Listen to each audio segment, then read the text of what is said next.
Gagawa tayo ngayon ng dessert na swak sa budget, ngunit masarap. Isang sachet ng gulaman yung walang flavor. Inilagay ko yung mixture sa kaserola o kahit anong pwede yung malagyan.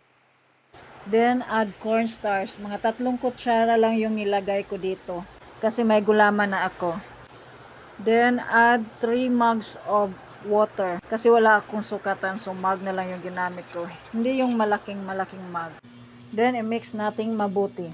And bring to boil, yung hindi naman masyadong malakas na apoy. Yung katang-tamang apoy lang. Nakalimutan ko siyang lagyan ng sugar kanina, so lagyan ko siya ng mga 3 kutsara din. Then, ganito lang dapat yung consistency niya.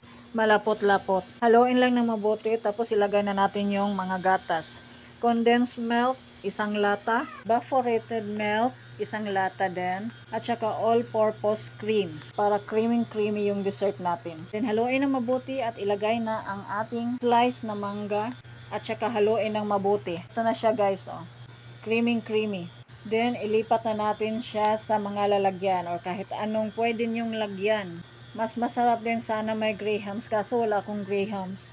Kaya mangga lang yung nilagay ko. Para din siyang mango float. Then, lagyan natin siya ng toppings. Choco biscuit yung nilagay kong toppings dito. Spread lang natin ng mabuti hanggang malagyan lahat. Konti lang yung manggang nagamit natin dito guys, kaya tipid siya. Mas konti yung magastos natin dito para sa mga ingredients. Pagkatapos ay lagyan natin sa ref para lumamig. Tiyada, ito na siya guys. Tikman na natin ang aking ginawa. Sa gusto pong gumawa nito, try nyo din po. Masarap din siya. At saka, swak sa budget. Hanggang dito na lang. Thank you for watching.